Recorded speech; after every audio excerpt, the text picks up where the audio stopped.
Hamelin Fada Ulmoid. And so not surprisingly, there are 7 changes and a long list of positional alterations to the Dublin hurling team 2015 model.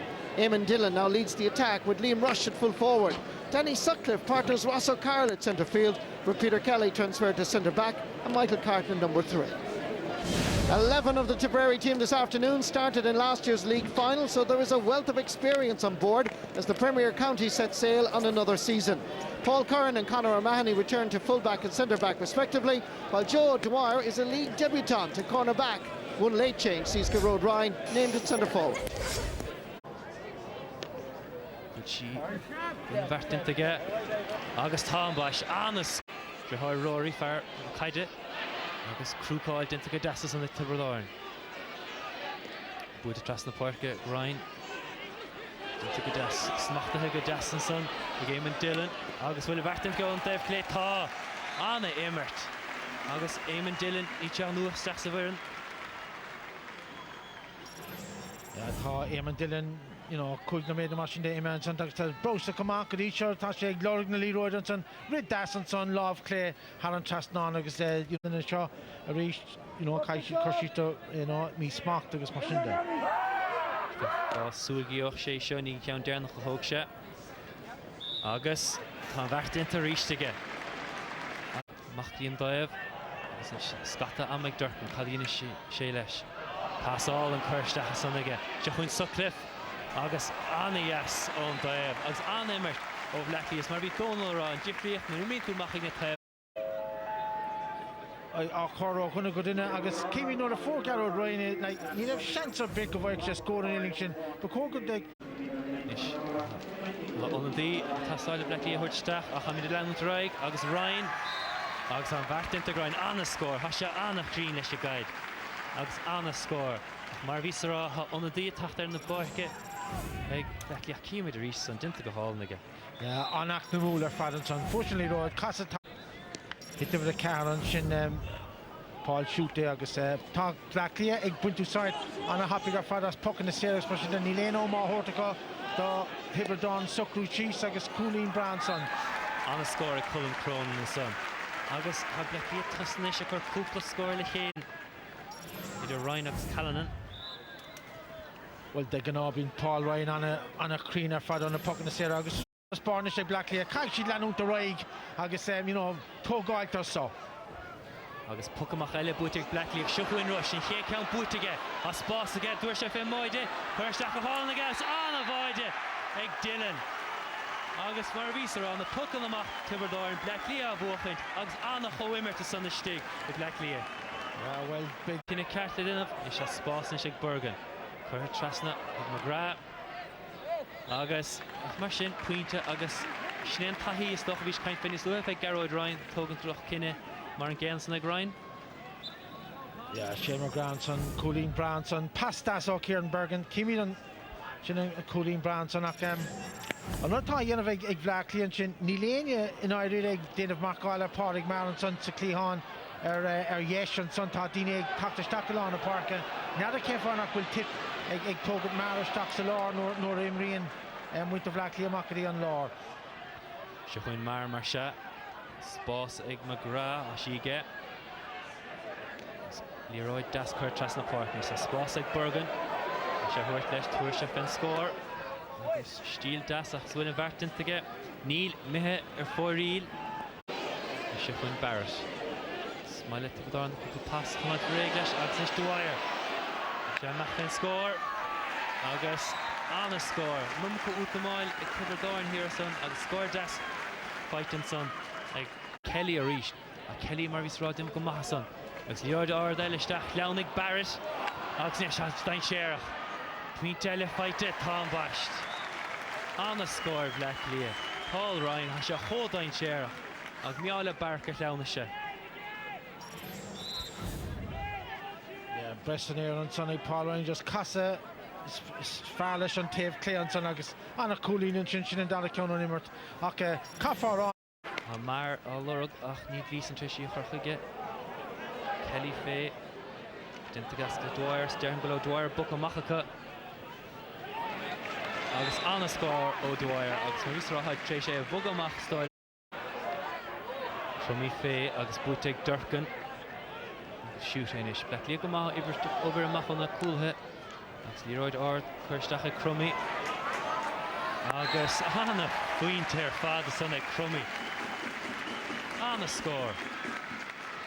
Yeah, well, on point as far, you know, Gadisha Crumley and Trinna Vula Anna Arda Fada agus Fina Cussa ag an Leroyd Anoi right just Titum Dira Canon Trust non so Anna score and son agus Anoi id Contossiganista you know Shakudin Contossigags Tashli Togal Gama an Barnishin. Dennis Mara Vulistach Ishel agus Ford Smachtu go Hall again agus Neil a bhacht into Rishge agus Scata chum Kyle and son agus Caffar Raw go on cage full of smack they tip Neil Shea Coma is it Ama agus Bulta get Dasaga Tom bhacht into gus on the score so no Callan on score finish Michael Carton go Hishel agus Blackley ar an Sirish Puck Sarah Tornado got Caffar Raw go Fekin tip nachhfuil an an céad bhfuil smachta go mácha agus cinnte mástrup ag Blackley a goí sorin glethe. Chuirsteach san agéis bhain Mark Shute agus Ian Garrick Shute is bhfuil a bhairtint aige anna score fadas an fight ag Shute. Níor bhéon ceart aige tuair fé.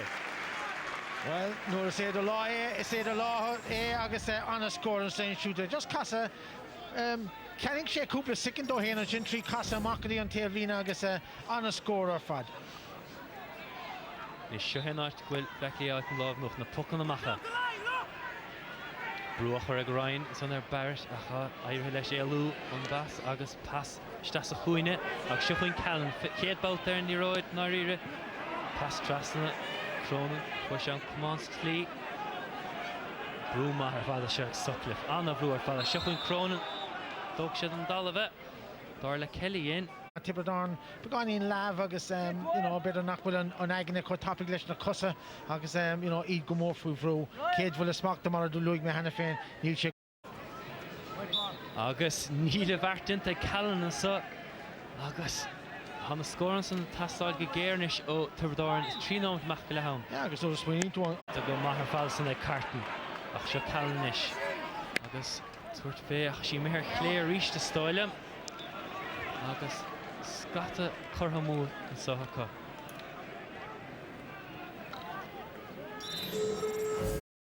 Callan móhan san ar gliána yes Dennis Mara me stach sa cúne agus níl siad a stigló féin óh cinnte. Nómat sa bhreise mar se.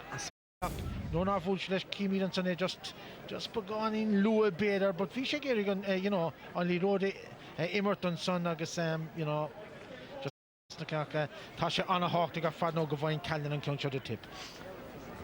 As croch seo críoch an bhahéigin leis a ledóibh. Agus sí búteisteach aige bhfuil a bhairtint aige níl. Agus sin éistó an trééis bheith measar an na puc na sé an nocht.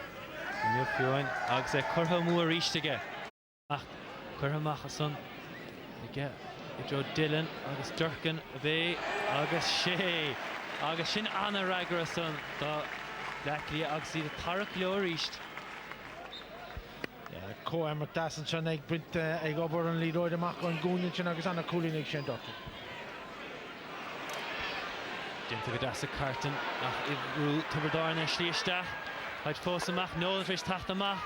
Dinta ag bart búte Cronin agus curtha Callan curtha amach san go Kelly.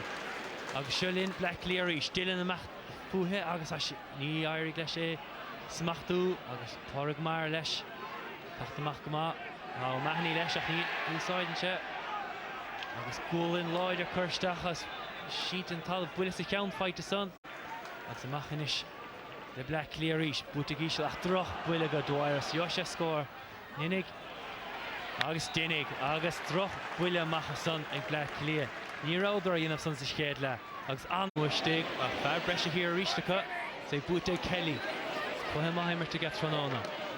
Pas chuir tras aige rush hat an chumir sceilteéis bug amach a spás ó sa chóir chuann sé fan scór agus tá sé fight aige agus cinenne caiigh cinenne tóca chuning an rush a chur amach chun é áit de a chuthe.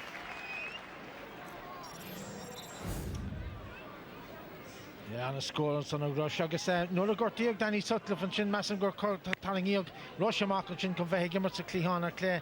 Agus Shin Cade score a Forsha in Ulf. Agus bute a Keane, nig na Matthew Stapleton, Shefwin Durkin, agus I butsta ach Sutcliffe fear the air. Now will Sutcliffe a Gartnig and Bullison. I dig ma Anna Willig Dylan. And come on kite to get a chef host Tridger that agus Maher Trish Tommy enough. Agus Ryan will vert in to get Thaw and Tosh on the cleaner fad. Agus Shin Jeffrey Stocha. Anna Hawkins Jason Fortrish dollar on the puck in the sear agus Tasha Gamak quick a shoot but Koga Vike shot.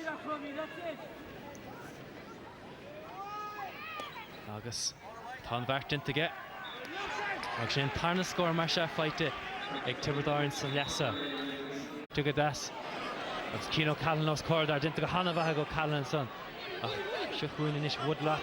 Spots didn't get the Hain. Didn't get das again. Agus Anna Fuinton son fight it ag Woodlock. Is style. Yeah, Shin scored das and son ag Woodlock octa Coolig ta style agus Keem Goil Callan Tagamakadi and Clehan or Clanish Woodlock or Taviash. So get on your English. The first stachn alive. We Durkin match stachel sa for. Shefwin Ryan. Eric Tog. Agus Anna Fuinter father son ag Ryan. Shneen Ragra inish if you waha. Kalisha. Doyle Kelly Gnina. Agus Shefwin Sutcliffe. Did go Hannah va her father son again. Nish Shefwin Mark Shute. A spots again. Willis Smachtnaga das again. Shnelninsha. Anna scores. Anna Emmerter fad. Eg Blackie. Near Van Nagler. Hershir go Nolan. Agus Anna Kriach ag Shute. Yeah, well, Tasha talked to Mark. Listen account father Elliot, Dwyer, Bootige, Eric Tog, Agus, Point Elliot fight to get, Agus Gleason, Derlis na Fuckna Garris, the whole father Nishiga. Was a night there, the cooling nowhere, Eroigan didn't saw pucks the tip. Agus Bulte go haul in her father, Dwyer, harsh dress now. Agus, neither a Vogador Dwyer and the Puckna Sero, yeah, not Nina and Kelmore. They took him like Barrett. Shefwin, Stapleton, the Dwyer reached, Agus Tuarsha Fair reached, the Chatru Quinte, Agus the Vact into reach to get Agus Shahay plant over door, so I'm not, Stitter Horta Dwyer. Coming to Orlish and come on, you know, point to court away. Gleason count Garrison again, O'Brien, Katistach again, get Tana Quinter fad. Agus Dieg Nieg, Tipperary and Tach Nashtach Sachwesa. Binin on the Dians and O'Brien. Agus one of the Eller Tachtar North. Dwyer Mehed and North. Agus Fishnish. A far sayer Sahamuhaga. Agus see I'm Shiga. To Shefwin Inish. Keen Bowl and Farnoa. A spots to get. Trish Tortfe and Quinte. Agus Anna Quinte. Agus Rish Annimerter Blackley, and Nile Nagler for Sheer Nolan, Agus Dimeshig Nolan. Ian Boland. Momentarily, Dublin keep pursuing it. There's a chance here. Tipperary are exposed. It comes back. There's a chance for Keane Boland. He's well surrounded, gives it back. Tipperary are a bit all over the shop, but they do concede the score. Keane Boland here was well surrounded, back out first Danny Sutcliffe, and he wisely took his point. It's an easy ball out first, Keane Boland. Liam Rush is there, not inside is Boland. This is Rush, this is a goal! Brilliant shot, and that's it. It's the start of the Alliance Hurling League 2015. Cracking goal. It's a perfect end to a perfect day for Dublin. Full-time score, Dublin 2 goals, 20 points. Tipperary 14 points. Yeah, absolutely delighted. In fairness, to come up today, you know, we're trying to build a fortress up here. We've three matches in Dublin, we've 2 here, and we've 1 in Croke Park. So, you know, it's important to try win your home matches if you can. It gives you a good base to work from. But big challenge next Sunday heading down to Nolan Park. Some teams maybe require a little bit more momentum, you know, and that's what we're looking for the next Sunday. It all moves on to the next Sunday now. That game is over. You know, you lose the game, you just go home, reflect on it, try to do better. You know, no more, no less. No, but Dublin were good today. Yes, Dublin not just winning that match, but winning it in style, and I think that'll cause plenty of talk in the hurling world this evening. Well, let's talk to Donald O'Cusick about that. Donald, you were at that match. I was listening to the radio commentary. One of the things that Tom Dempsey said was that one fear he had of Dublin in the second half was that they might start showboating. Now, I think really what Tom was indicating there was the control that Dublin had of the match. Yeah, Dublin were totally in control today and really impressive and dominant right throughout the field, if you like. You could say that Tipperary, really failed to show up today in a lot of different areas. And I think even after about 25 minutes, I saw Brendan Maher coming over to the line to Declan Fanning and Eamon O'Shea, and the three of them having a discussion, and it looked as if they were talking about where Brendan or who else would play, and not to embarrass them, but there was two of them walking away, shaking their heads, and I think that was symptomatic of Tipperary today. They didn't seem to have a great way about them. Mind you, I suppose you'd have to say Tip did something similar last year. The early rounds of the league looked appalling, and then came good as the year went on. Yeah, absolutely. And everything you talk about this time of year, Michael, needs to be with the caveat, if you like, that these are early days and the championship in the game we play in is held later on in the year. There is one important thing about the game from Dublin's point of view. As I said, you know, Anthony Daly was there for 6 years, did a great job for Dublin. Now Ger Cunningham, obviously, is trying to take them to the next phase, if you like, in their development. Yeah, Ger Cunningham, look, I know Ger well, obviously, was sub to him and was a very good mentor of mine, but he's a really professional, organised guy, and he'll want to put his own mark on it. And one of the things I've been impressed with, I saw Dublin playing against one of the colleges earlier on in the year, and this guy, Michael Carlton, full-back has, I won't say it's been a problem position, but it's a position that they could have maybe did better in over the last couple of years. And Michael Carlton, in the colleges game I saw, and in the game today, looked really good. And what I liked about him is he's very composed in there. He's an excellent hurler out at half-back over the last couple of years, but never panicked. And a lot of his play actually set up some good scores for Dublin. And here, that was a tough catch against the wind into the second half. It's really in dodgy territory. Now, I would argue that a full-back should be holding his man out and leaving it to the goalkeeper, because as you saw in the Clare game and as you see Kilkenny, a lot of teams are conceding when the full-back is going to open that position. But he was really impressive today, and especially it allows Dublin to move like Peter Kelly. If Peter Kelly can hold down the centre-back position, and another man we're going to look at in a minute, Liam Rush, they've got a good spine to the team. Alan Nolan was really good today as well in goals. Well, this, of course, is what a manager is trying to do, a new manager. He's trying to look at positions, key positions that he can nail down, as you said, whether it's full back, full forward, and so on. Yeah, and I think Ger has actually tried 33 players in the Walsh Cup and in this league game. And one of their biggest players over the last couple of years has been Liam Rush.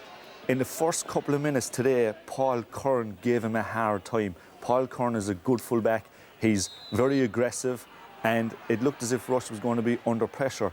But the reason why I'd imagine Ger is playing him up there is because of the likes of this. He can win ball, and he's got good vision and good guts to take on people. And this was an excellent layoff and a good finish.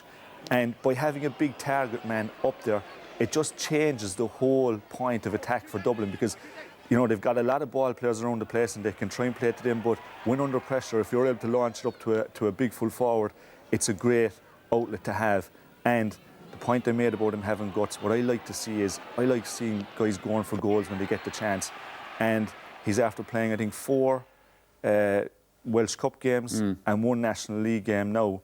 And I think he's after scoring 3-4. And in the championship last year, Dublin only scored 1 goal out of 3 championship games. Of course, Michael, Dublin are always hard to beat in Parnell Park in the early rounds of the league. Ger Cunningham alluded to it there. Next time out, it's down in Nolan Park. Now, that'll be more of a test for them, to say the least. Yeah, it'll be another test for him, but again, Ger Cunningham seems to be doing a great job up there. Early days for him, of course, but they'll relish the challenge of going down to Nolan Park and taking on Kilkenny in the backyard. It certainly should be an intriguing encounter, you know. I suppose Kilkenny will bring the usual work rate and desire to it, but Dublin have a good record against Kilkenny over the last number of years in Welsh Cup, League, Championship as well, and underage as well, so they'll relish the challenge. It'll be another test for him, you know, but he's really putting his mark on this team, and a good 2 points from him. They're probably expected to be tested tougher today against Tipperary, but next week will be a step up for him again, but they'll relish the opportunity of taking on Kilkenny. All right, we look forward to seeing what happens now. We have more league hurling coming up.